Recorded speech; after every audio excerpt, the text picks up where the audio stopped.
Soil classes में स्वागत है दोस्तों। आज हम बात करेंगे सॉइल या मृदा के बारे में।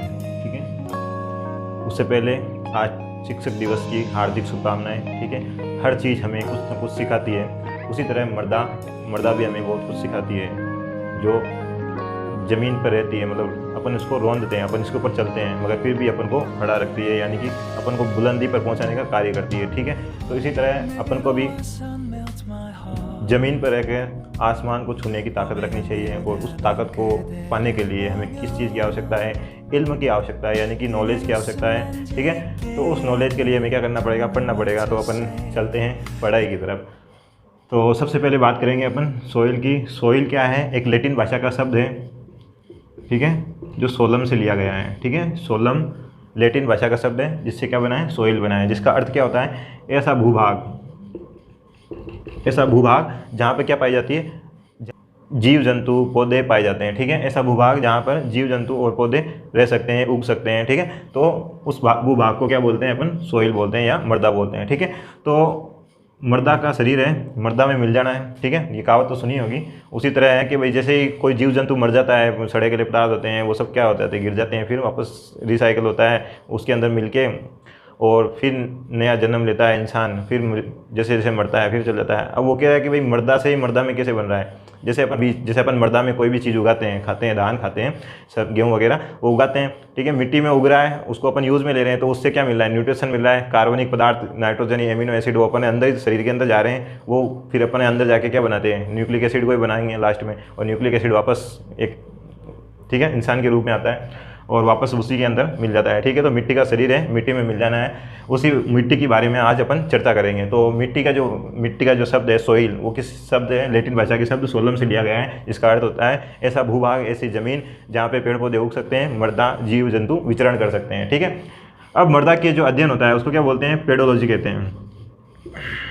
ठीक है, विज्ञान की जिस शाखा के अंतर्गत अपन मृदा का अध्ययन करते हैं, ठीक है, उसके टेक्सचर के बारे में, उसके संगठन के बारे में, उसके पीएच या कोई भी जानकारी जो मृदा से रिलेटेड होती है उसका अध्ययन करते हैं, उसको क्या बोलते हैं? पेडोलॉजी कहते हैं। आधुनिक वैज्ञानिक इसे एडेफोलॉजी भी कहते हैं। एडेफोलॉजी, ठीक है, आधुनिक वैज्ञानिक इसे एडेफोलॉजी भी कहते हैं। रूस के एक वैज्ञानिक है जिनका नाम थोड़ा हटके है, रूस के वैज्ञानिक है दोक्योचो। ठीक है, इन्हें मृदा विज्ञान का जनक कहते हैं। क्या कहते हैं? मृदा विज्ञान का जनक। ठीक है, तो अपन देखते हैं कि जो मृदा है, अब मृदा में क्या क्या चीज़ें पाई जाती है, इसका संगठन कैसा होता है, इसका टेक्सचर कैसा होता है, इसके बारे में अपन इस टॉपिक के अंतर्गत अध्ययन करेंगे। तो सबसे पहले अपन देखते हैं कि उसकी प्रोफाइल कैसी होती है, सॉइल की प्रोफाइल कैसी होती है। तो सॉइल प्रोफाइल या मृदा परिच्छेदिका, हर चीज़ की प्रोफाइल होती है, मृदा की भी प्रोफाइल है। ठीक है, मृदा परिच्छेदिका या सॉइल प्रोफाइल। सॉइल प्रोफाइल की बात करें तो अपन देखते हैं कि इस सॉइल प्रोफाइल को समझने से पहले एक छोटा सा एग्जांपल लेते हैं अपन। ठीक है, अपन देखते हैं जब किसी भी घर के अंदर किसी का भी बर्थडे आता है, अपन सेलिब्रेट करते हैं। ठीक है, सेलिब्रेट करते हैं तो क्या करते हैं? केक लाते हैं। अब केक लाएंगे, केक काटेंगे। ठीक है, तो केक लाते हैं तो अपन क्या देखते हैं कि जब केक काटते हैं तो उसके लेयर पाई जाती है, अलग अलग लेयर पाई जाती है। जैसे ऊपर क्रीम की लेयर होती है, बीच में चॉकलेट की होती है। ठीक है, बीच के अंदर चॉकलेट की होती है। अब वो अलग अलग कलर की, शेप की हो सकती है। ठीक है, केक ब्रेड जो होता है अंदर की तरफ, जैसे जैसे अपन उसको ऊपर से नीचे तक देखते हैं तो उसमें क्या अलग अलग लेयर पाई जाती है। ठीक है, संरचना जो है वो अलग अलग पाई जाती है, उसके कलर के हिसाब से हो सकती है, उसकी स्ट्रक्चर के हिसाब से हो सकती है, उस साइज़ के हिसाब से। जैसे ऊपर पतली लेयर बना दी, फिर अलग छोटी लेयर बना दी, फिर और छोटी लेयर बना दी, या फिर उसके अंदर ऊपर वाइट कलर की क्रीम लगा दी, बीच में चॉकलेट लगा दी, फिर नीचे और कलर लगा दिया। ठीक है, तो इसी तरह अलग अलग कलर की लेयर बनी जाती है। तो उसी तरह सॉइल प्रोफाइल बस सेम है, कोई चेंज नहीं है। सॉइल प्रोफाइल में क्या है? सेम कंडीशन है। अपन देखते हैं कि जो मिट्टी है, ये मिट्टी यानी कि ऊपरी सतह है अपनी, अपन एक खाई खोद दी। ठीक है, तो दूसरों के लिए खाई नहीं खोदनी चाहिए, अपन खुद ही गिर जाते हैं। तो फिर अपन क्या करेंगे? प्लांट लगाएंगे। ठीक है, एक पुण्य का काम करेंगे, प्लांट लगाएंगे। प्लांट लगाएंगे तो प्लांट क्या करेगा? अपनी जड़ों को नीचे तक फैला लेगा। तो सबको घर में प्लांट लगाने चाहिए।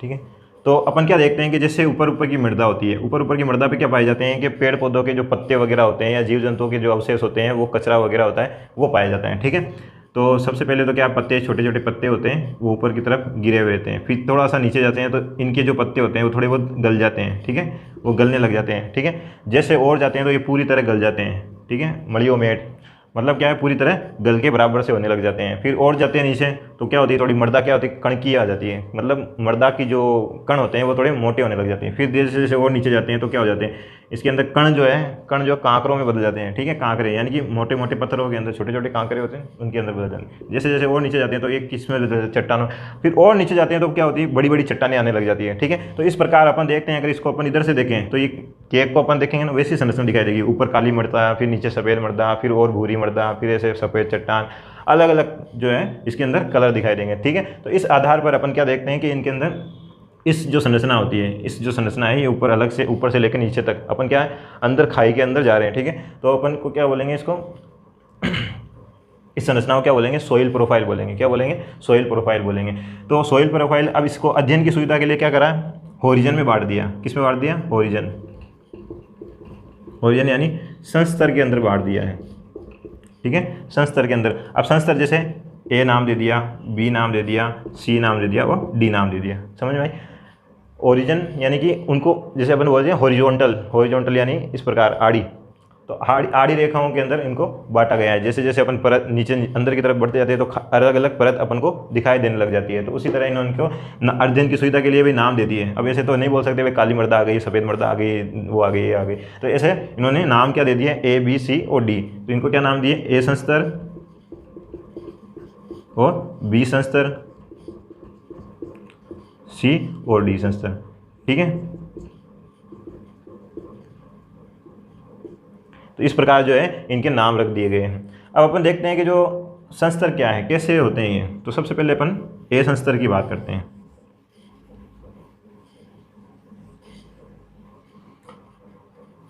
तो ए संस्तर की बात करते हैं तो ए संस्तर को भी उप संस्तरों के अंदर बांटा गया है।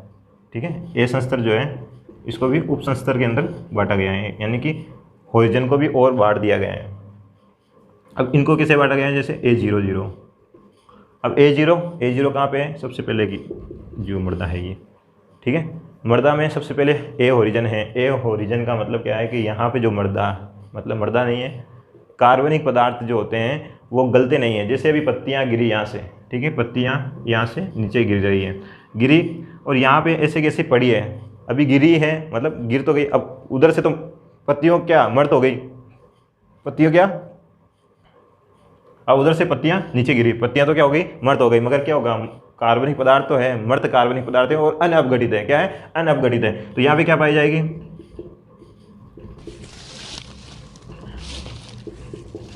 अनअपघटित कार्बनिक पदार्थ। अनअपघटित कार्बनिक पदार्थ जीव जंतुओं का भी हो सकता है और पेड़ पौधों का भी हो सकता है। ठीक है, तो जीव जंतु या पादप। ठीक है, जीव जंतु या पादप दोनों में से किसी का भी हो सकता है। तो अनअपघटित है यानी कि बिल्कुल भी उनके अंदर मृत हुए हैं, एकदम गले नहीं है। तो इस प्रकार की जो परत पाई जाती है मृदा के ऊपर, उसको किस होरिजन, सब होरिजन में डालते हैं, A00 के अंदर डालते हैं। ठीक है, अब जैसे ही नीचे जाते हैं, ठीक है, जैसे नीचे जाते हैं तो उसको क्या नाम दिया है, A0। अब A0 तो इसको जैसे ही अब देखते हैं कि एक अनअपघटित पदार्थ है तो आंशिक अपघटित होगा। क्या होगा, आंशिक अपघटित।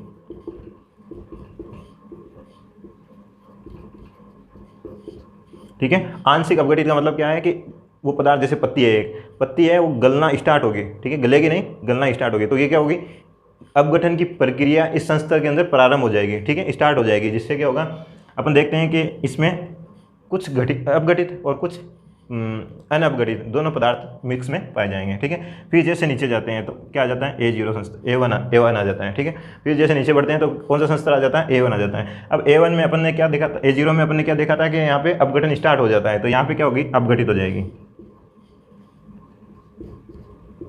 ठीक है, कार्बनिक पदार्थ जो है अपघटित हो जाएगा। तो अपघटित होते ही किसका निर्माण करेगा, ह्यूमस का निर्माण करेगा। किसका निर्माण करेगा, ह्यूमस का निर्माण करेगा।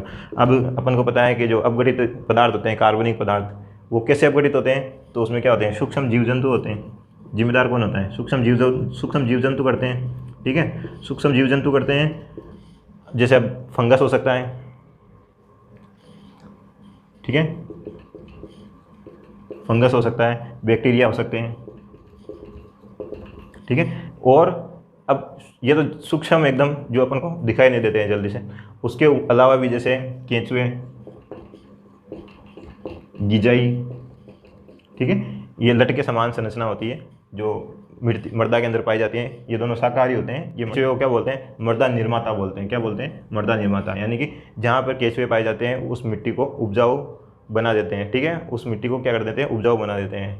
तो केंचुए क्या होते हैं? किसान के मित्र होते हैं, अपन जानते हैं। तो इस प्रकार के जो छोटे जीव जंतु होते हैं वो क्या कर देते हैं? इनको खाते हैं, ठीक है, पत्तियाँ वगैरह गल जाती है, उनको गलाने का काम हो जाता है। जैसे अब गलाने का काम बैक्टीरिया करेंगे, फंगस करेगी, या फिर ये क्या करेंगे? केंचुए वगैरह इनको खाते रहेंगे अंदर ही अंदर, धीरे धीरे फिर वो उसको जो उत्सर्जी पदार्थ था उसके अंदर त्यागते रहेंगे, जिससे क्या होगी? वो मृदा वापस उसमें कार्बनिक पदार्थ घुलते जाएंगे, ठीक है। तो इस प्रकार की जो संरचना है, ठीक है, जिसमें ह्यूमस पाई जाती है वो A1 संस्तर में पाई जाएगी। तो सबसे ज़्यादा उपयोगी कौन से हो गया? A1 संस्तर हो गया, ठीक है। पादप के लिए बहुत ही ज़्यादा इंपॉर्टेंट, कि भाई पादप के लिए कौन सा ज़्यादा इंपॉर्टेंट है, तो वो कौन सा हो गया? A1, क्योंकि यहाँ पे क्या है? ह्यूमस की मात्रा है। जितनी ज़्यादा ह्यूमस होगी प्लांट की जो ग्रोथ है वो बहुत ही अच्छी होगी, ठीक है। तो अब अपन बात करते हैं, इसके बाद भी और संस्तर हैं, जैसे A2। अब A2 में क्या होगा कि अपन को पता है ह्यूमस तो बन गया, मगर इसमें क्या होगा कि लवण की मात्रा नहीं होगी, ठीक है। लवण की जो मात्रा है वो नगण्य होगी, ठीक है, लवण की मात्रा नहीं होगी, और उसके अंदर ह्यूमस तो पाई जाएगी मगर लवण की मात्रा नहीं पाई जाएगी, ठीक है। अब अपन बात करते हैं एक A3 की, ठीक है। A3 में क्या होता है कि जो B और A, इन दोनों के बीच की मृदा पाई जाती है, ठीक है। जो अपन देखते हैं कि दो संस्तर के कौन से थे? A था और B था। अब A और B दोनों के बीच की मृदा पाई जाएगी। तो इसके अंदर क्या आ गया? लवण तो कुछ कणिकीय है, तो कुछ कणिकीय मृदा पाई जाएगी, कुछ ह्यूमस युक्त पाई जाएगी, ठीक है। उसके बाद स्टार्ट हो जाता है B संस्तर। अब देखो, जो B के ऊपर पाए जाने वाले संस्तर है, जैसे A संस्तर, तो उसको क्या बोलेंगे अपन? टॉप सॉइल बोलेंगे। क्या बोलेंगे? Top soil. टॉप सॉइल या ऊपरी मृदा, ठीक है। यानी कि B के ऊपर जो भी संस्तर पाए जाएंगे, यानी कि अब B के ऊपर कौन सा है? मुख्य रूप से A संस्तर है। तो A संस्तर को अपन क्या बोलेंगे? टॉप सॉइल या ऊपरी मृदा बोलेंगे। उसके नीचे वाली सब सॉइल क्या कहलाएगी? सब सॉइल या उपमृदा। अब इसमें कौन कौन से आ जाएंगे? B, C व D, ठीक है। B, C व D उपमृदा के अंदर कौन से आ जाएंगे? B, C व D, ठीक है। तो इसके भी 3 भाग हैं, B1, B2 और B3। ये अध्ययन की सुविधा के लिए बनाए गए हैं, ठीक है। तो B संस्तर में अपन देखते हैं जो B1 होता है, इसके अंदर क्या होगी? A3 के समान ही मृदा होगी, मगर इसमें क्या होगी? कणिकीय मृदा,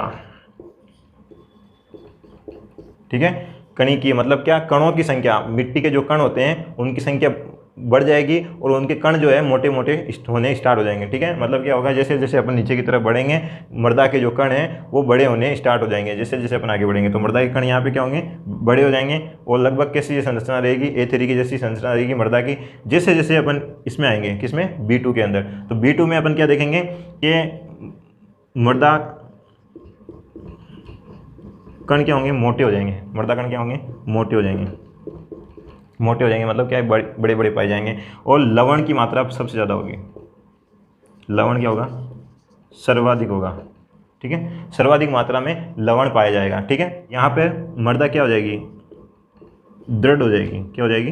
दृढ़ हो जाएगी, यानी कि कठोर हो जाएगी। अब कठोर हो जाएगी तो क्या होगा? अब यहाँ पे जो मृदा है, यानी कि अपन ने देखा कि A1, A0, A1, ठीक है, A00, A0, A1, A2, A3, ठीक है।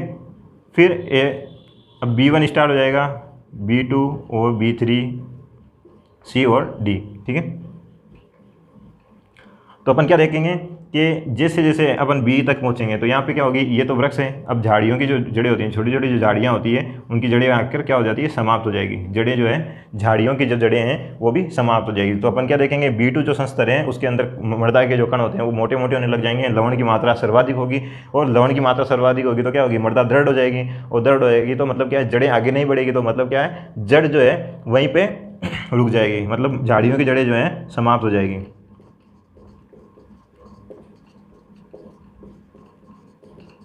ठीक है, झाड़ियों की जो जड़ें हैं वो समाप्त हो जाएगी। अब अपन अगला संस्तर है B3। ठीक है, तो B3 में क्या होगा, B3 में क्या है कि एल्यूमिनियम और Fe आयरन के क्या पाए जाएंगे, अयस्क पाए जाएंगे। ठीक है, एल्यूमिनियम और आयरन के अयस्क पाए जाएंगे, जिसकी वजह से क्या होगी, मृदा कैसी हो जाएगी, धूसर या काली। ठीक है, मृदा धूसर या काली हो जाएगी। अब जैसे जैसे अपन फिर नीचे की तरफ बढ़ेंगे तो कौन सा संस्तर आएगा, C संस्तर आएगा। अब C संस्तर अब हम देख रहे हैं जैसे जैसे नीचे आ रहे हैं तो मृदा दृढ़ होती जा रही है। ठीक है, और मृदा के कण भी मोटे होते जा रहे हैं। तो अब अपन क्या देखेंगे, इसमें अनअपघटित, मतलब यहाँ पे अपघटित यानी कि टूटी हुई चट्टानें, अपघटित चट्टानें। ठीक है, इस संस्तर में क्या होगी, अपघटित चट्टानें पाई जाएगी, मतलब क्या, टूटी हुई चट्टानें पाई जाएगी। चट्टानें पाई जाएगी मगर वो थोड़ी टूटी हुई होगी। तो चट्टानें पाई जाएंगी, वो किसकी होंगी, CaCO3 कैल्शियम कार्बोनेट। ठीक है, CaSO4। तो इस प्रकार जो है ये कार्बोनेट जो है इनकी चट्टानें जो है इसके अंदर पाई जाएगी। ठीक है, फिर जैसे जैसे अपन और नीचे जाएंगे तो नीचे जाएंगे तो क्या होंगे, ये जो चट्टानें हैं ये तो यहाँ पे टूटी हुई थी, तो यहाँ पे पूरी पूरी बड़ी बड़ी चट्टानें पाई जाएगी। तो क्या पाई जाएगी, बड़ी बड़ी चट्टानें पाई जाएगी। ठीक है, बड़ी बड़ी चट्टानें पाई जाएगी जो क्या करेगी, जो वर्षा का जल होता है जो अपन देखते हैं कि नीचे ज़मीन के अंदर चला जाता है, तो उस जल को क्या कर लेती है ये, और गहराई में जाने से रोकती है। ठीक है, तो यहाँ पे किसी भी प्रकार का जो जीवन है वो किसी प्रकार का जीवन नहीं पाया जाता है, मतलब कि सूक्ष्म जीव जंतु कुछ भी नहीं पाए जाते हैं, तो किसी भी प्रकार की हलचल नहीं होती है। ठीक है, तो यहाँ पे चट्टानें पाई जाती है जहाँ पर पानी जो है यहाँ के रुक जाता है। ठीक है, यहाँ पे किसी प्रकार का कोई गमन नहीं होता है। तो अपन देखा कि जो सोइल का जो प्रोफाइल है, जो स्ट्रक्चर है, वो अलग अलग जगह पर जैसे जैसे अपन अंदर की तरफ बढ़ते जाते हैं अलग अलग पाया जाता है। ठीक है, तो इस प्रकार अपन ने देखा कि एक मृदा जो है अलग ही संरचना बनाती है, जिसके अंदर सबसे जो उपयोगी भाग होता है वो कौन सा भाग होता है, ए वाला भाग। ठीक है, ए वाला भाग जो है सबसे ज़्यादा उपयोगी होता है, क्योंकि यहाँ पे कौन से कार्बनिक पदार्थ होते हैं, मृत कार्बनिक पदार्थ होते हैं। मृत कार्बनिक पदार्थ जो पादप के लिए उपयोगी होते हैं। तो अपन देखते हैं कि जो ऊपर वाला जो भाग है उसमें क्या पत्ते वगैरह जो होते हैं वो गलते हैं और उसके नीचे वाला ह्यूमस का निर्माण करते हैं। ह्यूमस जो है बहुत ज़्यादा इंपॉर्टेंट होती है पादपों के लिए। तो अगर आप प्लांट्स लगाएं तो उनके अंदर कार्बनिक पदार्थ वाली खाद जो है उसका उपयोग करें, रसायन वाली खादों का उपयोग ना करें, जिससे क्या होगा, एक तो बंजर भूमि क्या होगी, बंजर हो जाएगी, और जो है कार्बनिक पदार्थों की मात्रा भी बढ़ती जाएगी, उनका उपयोग नहीं होगा। ठीक है, तो इनसे क्या होगा, एक तो कार्बनिक पदार्थ का अपघटन होगा। ठीक है, प्लांट उसको रिसाइकल कर लेगा, अपने आसपास घरों के आसपास कचरा नहीं फैलेगा, और दूसरा क्या होगा, अपने रसायनों से बच सकते हैं। ठीक है, तो इस प्रकार अपन एक इन्वायरमेंट को संतुलित बनाए रख सकते हैं। ठीक है, तो आज के लिए इतना ही, बहुत बहुत धन्यवाद, और चैनल को सब्सक्राइब करें, ये गुरु दक्षिणा है। ठीक है।